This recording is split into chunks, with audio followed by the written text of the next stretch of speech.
On you guys, so today I'm bringing guys a brand new sports cards video. In today's video, I will be showing you guys some very low risk ways to make a lot of money in the market right now. But before we get into that, I do want to say a little bit about our membership program, because our membership program has been doing incredibly well recently. Most recently on July 4th on our Platinum report, which is cards between $1,000 and $10,000, we recommended Charles Barkley's 1986 Fleer in a PSA 10 for just around $8,000 to $8,500. And just around a few months later, there's some sales at 16.5K. Most recently, one sold for $17,000. So essentially, our members more than doubled their money in the span of a few months on this pick.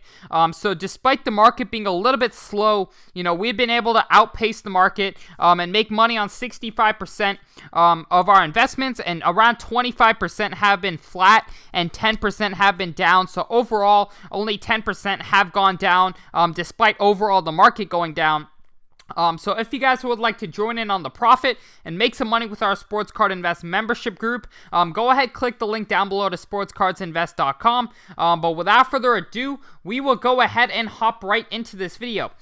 So what essentially I am doing right now, with the market being very volatile, is I am playing the demand game. And what I call the demand game is essentially, looking at where eyes are going in the sports card market at a certain time, and essentially buying what's not, in the spotlight, you could call it.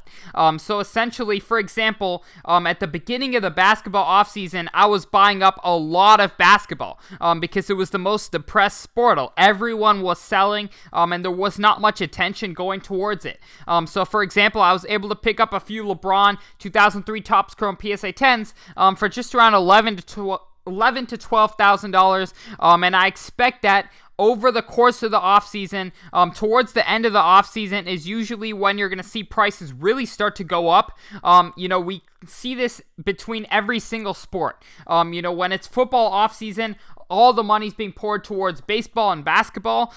Currently, it's basketball offseason, so a lot of interest and demand is going towards football and baseball. But it's always a good time to be buying during the beginning of the offseason and then selling at the end of the offseason. You will always make a certain amount of money, I believe. I definitely think you can slim off a good 20 to 40% just waiting up during the offseason. And of course, you're not going to see the biggest returns, but you're going to see steady, calm, returns with less risk. And I think that's a very smart way to go in the market right now, given we're in a time where a lot of stuff is, very volatile. A lot of people are leaving the market. A lot of people are coming in. So it's very hard to predict how the market's going to perform. And I think, of course, I would say the peak time to sell, if you're buying during the offseason, is during around the first or second week of the season. But it definitely depends if you're confident or not in the player. So for example, if you're betting on the Lakers winning next year, you could definitely hold LeBron into the season, and you should be fine. However, if you're buying more volatile players, if you're buying guys like, for example, I think Bradley Beal, is a good guy to take a flyer on. If he does end up getting moved, you get an extra, 100% return on your investment. And if not, you're still likely going to gain that 20 to 40% when the season starts and demand is back on basketball. So if you're going for someone like Bradley Beal, it may be smart to sell before the season even starts, and just riding it out during the offseason. And if he's not traded, selling it before the season starts. But I think overall, it's a very smart idea to, figure out where attention is going. Right now may not be the best time to buy football cards, plainly because football has been, the spotlight of the market for the last few months, I would say, for the last month at least. And a lot of that's going to wear off, and I think when basketball season starts next month, I think there's going to be a lot of demand going away from football, a lot of people selling their football cards and putting that money into basketball, as we see every single offseason. The offseasons are always, present a great opportunity to get into some of these players, especially more, I would say, Firstly, players on contending teams. I think it's the best time to buy. Right now, the Lakers and Nets, I think they're going to be in the spotlight throughout the season. I think there's going to be a lot of demand around all the 6 superstars across the Lakers and Nets, and I think it's very hard to go wrong with any of them. So I think those are just plain opportunities where I think, all the attention has been away from, for example, Anthony Davis since the bubble. He has not really performed up to par, I would say, and he's been dealing with injury. So I think it's a good time to get in on his cards while he's out of the spotlight. And when he's back in the spotlight, when everyone's, focused on the Lakers next season and a lot of money's poured away from football and baseball, I think guys like Anthony Davis will see great returns on their investment. And then you also want to see, how many options there are. When people are buying Anthony Davis cards, how many rookie cards does he have? If you're in this budget, which card are you going to go for? And that's really a great way to kind of test where demand is going to be, where people are going to put their money when they're trying to buy Anthony Davis cards. And one reason I really like Anthony Davis is because he doesn't have many other rookie cards to, choose from, right?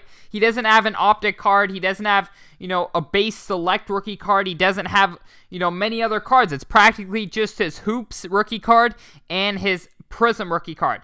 So I think most investors are going to go for his Prism. And this is the card that's peaked very high. I think when demand is there, you're going to see a lot of supply off the market because a lot more people will be holding this. So I think there's going to be a good amount of demand and a decreasing supply, which simply causes prices to rise. So I think it's a very safe time to get into some players like this. If you do want to take a little bit more of a chance, possibly go for an injured player. I've had Jamal Murray on my list for a while now, of players I'm buying up just because his prices are so cheap, and he's really out of kind of, the public eye, I would say, right now. Not many people are thinking about him, and a lot of people are letting, of course, forgetting about what he did in the bubble, forgetting about him as a whole, because he's been injured. But I think when he returns and all the eyes are back on him, that demand from his return alone can cause prices to really go up. So I think those are very smart moves to be playing. Of course, you don't have the risk of how he plays if you sell before the season even starts. So I think this is a great opportunity to kind of, just kick it back, make a good 20 to 40%, is typically the returns I've seen. I was definitely buying football during the offseason. That really paid off. I was buying baseball during last offseason. That paid off. And now I'm going ahead buying basketball right now, and I've been buying basketball for the past 3 months. So I think it's a good time. Overall, of course, window of opportunity is kind of closing. I do think as the basketball season starts, there's going to be certain stuff that goes up, certain stuff that goes down, whereas during the offseason, everything tends to kind of, get a little boost just from demand, rising prior to the season.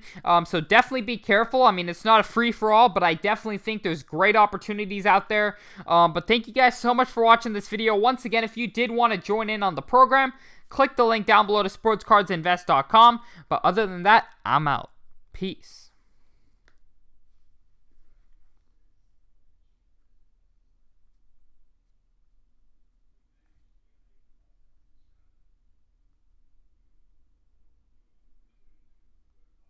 That's how I started writing. I tell Tommy stories at night, and he's just rolling on the floor. And then the third night, he's like, dude, I thought you were making this shit up.